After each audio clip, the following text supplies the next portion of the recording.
Corona से 1 लाख नागरिकों की जान गंवाने वाले अमेरिका ने विश्व स्वास्थ्य संगठन से तोड़े संबंध। अमेरिका के राष्ट्रपति ने ऐलान किया। डोनाल्ड ट्रंप का बड़ा आरोप, चीन के कब्जे में है विश्व स्वास्थ्य संगठन। ट्रंप ने कहा, जरूरत के मुताबिक WHO नहीं कर पाया सुधार, इसीलिए तोड़ रहे हैं रिश्ते, किसी और संस्था में करेंगे फंडिंग। ट्रंप का आरोप, चीन ने WHO पर दुनिया को गुमराह करने के लिए दबाव डाला। अमेरिकी राष्ट्रपति ने एक बार फिर कोरोना वायरस के लिए चीन को बताया जिम्मेदार, कहा चीन ने वायरस को फैलने दिया। अमेरिकी राष्ट्रपति ने कहा, चीन को देना होगा दुनिया का जवाब, पारदर्शिता जरूरी है। हांगकांग पर चीन के विवादित कानून पर भी अमेरिका का कड़ा रुख, हांगकांग को विशेष दर्जा खत्म करने का ऐलान किया।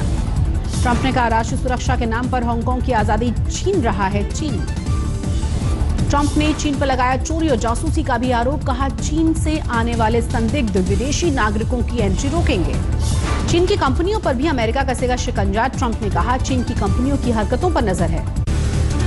मोदी सरकार के दूसरे कार्यकाल का पहला साल आज पूरा। पीएम मोदी ने देश के नाम लिखा है पत्र में पीएम ने लिखा है, 130 करोड़ भारतीयों का वर्तमान और भविष्य कोई आपदा तय नहीं कर सकती। प्रधानमंत्री ने लिखा, देश के सामने हैं कई चुनौतियां, दिन रात प्रयास कर रहा हूं, मुझ में कमी हो सकती है लेकिन मेरे देश में कोई कमी नहीं है। पीएम मोदी ने फिर की लॉकडाउन के दिशा निर्देशों के पालन करने की अपील, लिखा जैसे अभी तक धैर्य दिखाया है वैसे भी आगे बनाए रखें। पीएम के पत्र में मजदूरों के लिए छल का दर्द, प्रधानमंत्री ने लिखा, मजदूरों ने सहा है असीमित कष्ट, परेशानी दूर करने का प्रयास कर रहे हैं। प्रधानमंत्री के पत्र में कोरोना के खतरे को लेकर जिक्र किया गया, कहा संपन्न देशों की तुलना में जनता का सामूहिक सामर्थ्य अभूतपूर्व। पीएम ने लिखा, देश की आशाओं को लेकर तेजी से बढ़ रहे थे लेकिन तभी कोरोना महामारी ने भारत को घेर लिया। पीएम ने पत्र में सरकार की उपलब्धियों का भी जिक्र किया, कहा धारा 370 हटाने से लेकर नागरिक संशोधन कानून जैसे अहम फैसले लिए गए। पीएम मोदी के पत्र को 10 करोड़ जनता तक पहुंचाएगी बीजेपी। पीएम ने लिखा, 1 साल के कार्यकाल में 24 घंटे सजगता के साथ काम हुआ। लॉकडाउन 5 को लेकर बरकरार है सस्पेंस। पीएम मोदी से मिलकर गृह मंत्री अमित शाह ने किया मंथन। सूत्रों के मुताबिक अमित शाह ने पीएम मोदी को दी राज्यों से बातचीत की जानकारी। इस बार गृह मंत्री ने की है सभी मुख्यमंत्रियों से टेलीफोन पर बात। सूत्रों के मुताबिक ज्यादातर राज्यों के मुख्यमंत्रियों ने की है लॉकडाउन बढ़ाने की मांग, लेकिन आर्थिक गतिविधियों को खोलने की अपील की गई है। रविवार को खत्म हो रही है लॉकडाउन 4 की मियाद, आज या कल में हो सकता है अगले प्लान का ऐलान। जम्मू कश्मीर में 15 जून तक बंद रहेंगे शिक्षण संस्थान। देश के 8 अहम उद्योगों पर कोरोना लॉकडाउन की मार, अप्रैल में 38% से ज्यादा गिरी विकास दर। पश्चिम बंगाल में 1 जून से धार्मिक स्थलों को खोलने की परमिशन, एक साथ 10 से ज्यादा लोग नहीं होंगे इकट्ठा। पश्चिम बंगाल में 1 जून से चाय और जूट उद्योगों को भी परमिशन, 100% कर्मचारियों के साथ चलेंगे धंधे। पश्चिम बंगाल में 8 जून से खुल जाएंगे निजी और सरकारी दफ्तर, 100% कर्मचारियों के साथ काम करने की परमिशन। ममता बनर्जी ने श्रमिक स्पेशल ट्रेनों को लेकर केंद्र सरकार पर साधा निशाना, कहा मजदूरों को ठूस कर भेजा जा रहा है, सोशल डिस्टेंसिंग का नहीं रखा जा रहा ध्यान। राजस्थान में 10 और 12 के बोर्ड परीक्षाओं के आयोजित करने के लिए गाइडलाइंस जारी की गई। अध्यापकों और छात्रों को मास्क जरूरी होगा। परीक्षा केंद्र में सोशल डिस्टेंसिंग का पालन करने का भी निर्देश, स्वास्थ्य संबंधी प्रोटोकॉल के तहत ही होंगी परीक्षाएं। दिल्ली सरकार के विज्ञापन खर्च पर कांग्रेस और बीजेपी ने उठाए हैं सवाल। मधु तिवारी ने पूछा है, बेड वेंटिलेटर पर कितना खर्च किया गया। दिल्ली में अब होटल में मिलेगी क्वारंटीन की सुविधा, 10 होटल में शुरू की गई है सुविधा। दिल्ली में 100 के पार पहुंचा कंटेनमेंट जोन का आंकड़ा, सबसे ज्यादा नॉर्थ दिल्ली में कंटेनमेंट जोन। सरकार के 1 साल पूरा होने पर बीजेपी अध्यक्ष जेपी नड्डा फेसबुक पर होंगे लाइव। 1 साल पूरा होने पर वर्चुअल रैली और संवाद का भी है प्लान। दिल्ली एनसीआर में कल रात 9:08 पर महसूस किए गए भूकंप के झटके, रिक्टर पैमाने पर तीव्रता थी 4.6। हरियाणा और पंजाब में भी आया भूकंप, रोहतक में था भूकंप का केंद्र। 48 दिनों में दिल्ली एनसीआर में लगातार आ रहा है भूकंप, कल 5वीं बार महसूस किए गए थे झटके। गाजियाबाद में लगातार बढ़ रही है कोरोना केसेस की संख्या, 24 घंटे में 16 नए केस मिले। अत्यधिक गर्मी से हो रही है चमगादड़ों की मौत, जांच में हुआ खुलासा, बरेली में एक साथ हुई थी कई चमगादड़ों की मौत। जम्मू कश्मीर में 1 जून से पेट्रोल 5 रुपए और डीजल 1.5 रुपए महंगा। गुरुग्राम में कोरोना का कहर, एक दिन में 115 नए केसेज आए, फरीदाबाद में 31 नए मामले। ठाणे में स्टेडियम को कोरोना अस्पताल में बदला गया, मंत्री जितेंद्र आवाड़ ने किया दौरा। हिमाचल प्रदेश में 1 जून से पब्लिक ट्रांसपोर्ट की सेवा होगी शुरू, बिना कर्फ्यू पास के राज्य में टैक्सियों की भी इजाजत। ओडिशा में चोरी छुपे ट्रक में जाते हुए नजर आए मजदूर, सोशल डिस्टेंसिंग की हुई धज्जियां। कानपुर में भीड़ जमा करने के आरोप में समाजवादी पार्टी के विधायक इरफान सोलंकी के खिलाफ केस दर्ज, इलाके के इंचार्ज सस्पेंड किए गए, वीडियो वायरल। अमरावती में जल बोर्ड की मीटिंग में विधायक रवि राणा ने इंजीनियर को फर्श पर बिठाया, गाली गलौज और धमकी भी दी। बालाघाट में पिता ने 8 साल के मासूम को नदी में डुबोया, तंगहाली की वजह से ही बेटे को मार डाला। जम्मू कश्मीर में 75 दिन बाद खुली शराब की दुकानें, दिखी लंबी कतारें। भारत चीन की तनातनी के बीच अमेरिकी रक्षा मंत्री ने राजनाथ सिंह से बात की, फोन पर मध्यस्थता की फिर से पेशकश भारत ने किया खारिज। रक्षा मंत्री ने जताया भरोसा, चीन के साथ पहले से स्थापित द्विपक्षीय चैनल के जरिए सुलझ जाएगा विवाद। भारत चीन तनाव पर ट्रंप की टिप्पणी पर विदेश मंत्रालय ने जारी किया बयान, कहा शांति से इस मुद्दे को खुद सुलझा लेगा भारत। चीन से सीमा विवाद पर राहुल गांधी ने ट्वीट कर मोदी सरकार से मांगा है जवाब, लिखा स्पष्ट करना चाहिए कि आखिर हो क्या रहा है। छत्तीसगढ़ के पूर्व मुख्यमंत्री अजीत जोगी का निधन, लंबे वक्त से बीमार चल रहे थे, रायपुर के अस्पताल में ली आखिरी सांस। देश में जारी है कोरोना का कोराम, 24 घंटे में 7,000 से ज्यादा कोरोना पीड़ित, 1,65,000 के पार पहुंची कुल मरीजों की तादाद। देश में 24 घंटे में कोरोना के 175 लोगों की मौत हुई, अब तक कोरोना से 4,700 लोगों की जा चुकी है जान। महाराष्ट्र में पिछले 24 घंटे में करीब 2,600 मामले, 60,000 के करीब पहुंचा मरीजों का आंकड़ा, अब तक 1,982 लोगों की मौत। तमिलनाडु में कोरोना के 24 घंटे में 874 नए मामले, अब तक 20,000 से ज्यादा लोगों में वायरस का संक्रमण।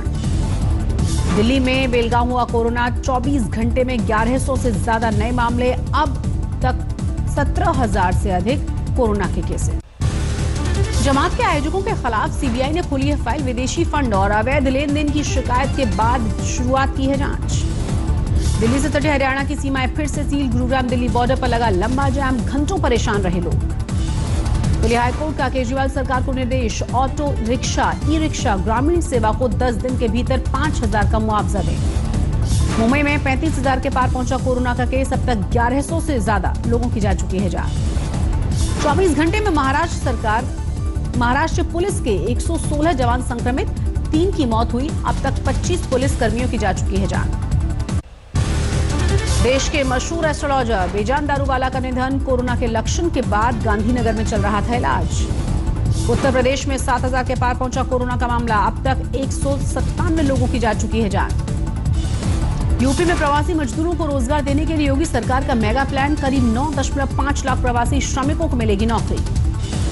अपने संसदीय क्षेत्र गोरखपुर पहुंचे बीजेपी सांसद रवि किशन, एयरपोर्ट पर सैनिटाइजिंग टनल में लीकेज देखकर भड़के। कोरोना वॉरियर बने एनडीआरएफ के जवान, दीनदयाल उपाध्याय जंक्शन पर श्रमिक ट्रेनों के आने पर संभाला मोर्चा।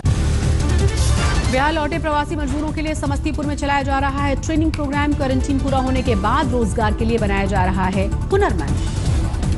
महाराष्ट्र के अमरावती की सांसद नवनीत राणा ने अपने पति के काटे बाल, लॉकडाउन की वजह से बंद है सैलून। मध्य प्रदेश में 7,400 के पार पहुंचा कोरोना का मामला, अब तक 321 की मौत। राजस्थान में भीषण गर्मी में लोगों को परेशान किया, पीने के पानी की भी है भारी किल्लत। बड़ोदरा के चिड़ियाघर में बेतहाशा गर्मी ने बेजुबानों को किया परेशान, उठाए जा रहे हैं कई तरह के एहतियाती कदम। असम में जारी है बाढ़ का कोराम, घर डूबने के बाद लोगों ने सड़कों पर बनाया है आशियाना।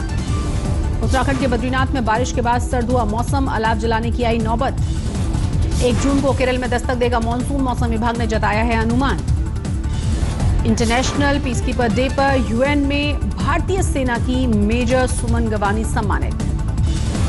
पहली बार United Nations military gender award के लिए भारतीय शांतिदूत सम्मानित। साउथ सूडान में ऑब्जर्वर हैं सुमन गवानी। ग्रोफर्स में बड़ी हिस्सेदारी खरीदने की संभावना तलाश रहा है पेटीएम मॉल, दोनों कंपनियों के विलय के विकल्प पर भी विचार। आधारी केवाईसी से तुरंत मिलेगा ई पेन, पूरी तरह से मुफ्त और पेपरलेस सुविधा की शुरुआत। रेडबुल्स, टॉपमोस्ट समेत कई कंपनियों पर सेबी ने लगाया है जुर्माना, निवेशकों को ठगने के आरोप में हुई है कार्रवाई। दूसरे राज्यों से लौटकर आए 9.5 लाख मजदूरों को रोजगार दिलाएगी यूपी सरकार, प्रवासी मजदूरों के लिए 3 उद्योग संगठनों से करार। इम्यूनिटी बूस्टर ड्रिंक लॉन्च करने के लिए आईटीसी ने एमवे के साथ किया करार, क्लिनिकल रिपोर्ट में सफल होने का दावा। 60 लाख के करीब पहुंची दुनिया में कोरोना के मरीजों की संख्या, करीब 3,62,000 की मौत। अमेरिका में 1,03,000 के पार पहुंचा कोरोना से मरने वालों का आंकड़ा। 17.5 लाख के पार पहुंची मरीजों की तादाद।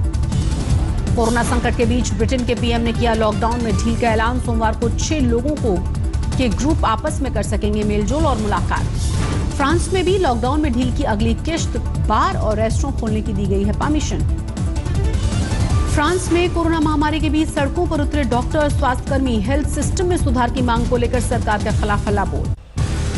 अर्जेंटीना में कोरोना महामारी के बीच कोराम सड़क पर उतरी सैकड़ों महिलाएं। सरकार के खिलाफ विरोध प्रदर्शन। करीब 2 महीने बाद दुबई में पटरी पर लौट रही है जिंदगी। फिर से खुल गए हैं शॉपिंग मॉल्स और सिनेमा थिएटर। टूरिस्ट स्पॉट पर भी परमिशन। कैलिफोर्निया की अदालतों में शुरू हुआ कामकाज। मास्क और प्लास्टिक बैरियर लगाकर पहुंचे जज।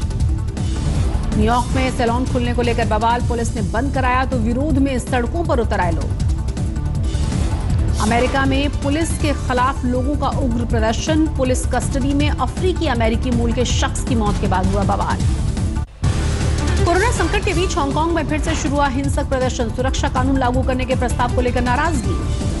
फ्रांस में कोरोना संकट के बीच भव्य कॉन्सर्ट का आयोजन। खाली रही ज्यादातर कुर्सियां, लेकिन बड़ी तादाद में ऑनलाइन लोगों ने हिस्सा लिया। मलेशिया के पूर्व प्रधानमंत्री महातिर मोहम्मद को बड़ा झटका। 94 साल की उम्र में पार्टी ने दिया बाहर का रास्ता। अमेरिका में सोशल मीडिया प्लेटफॉर्म्स पर कसा सरकार का शिकंजा। राष्ट्रपति ट्रंप ने कार्यकारी आदेश पर किया हस्ताक्षर। दुनिया के सबसे बड़े इलेक्ट्रिक प्लेन ने भरी उड़ान। वॉशिंगटन के आसमान में लगाए चक्कर।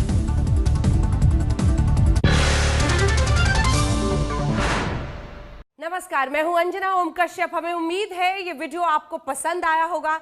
लेटेस्ट खबरों के लिए यूं ही देखते रहिए आज तक, और इस वीडियो के पसंद आने पर लाइक, शेयर एंड सब्सक्राइब करना ना भूलें।